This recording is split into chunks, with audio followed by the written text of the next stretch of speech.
Neustrašivi Ivica. Živio jednom jedan veoma jak dječak koji se hvalio svojom neustrašivošću. Zbog toga su ga zvali Neustrašivi Ivica. Da bi dokazao svoju hrabrost, Ivica se jedne noći uputi prema šumi užasa, da tamo prespava, jer se on ničega nije plašio. Sutradan je krenuo prema zamku Jeze, da tamo provede 3 dana i 3 noći.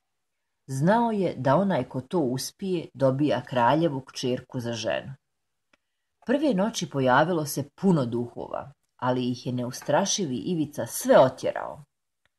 Sljedeće noći naišao je medvjed koji je htio uhvatiti Ivicu, ali se naš junak uspio odbraniti i savladati medvjeda i svezati ga.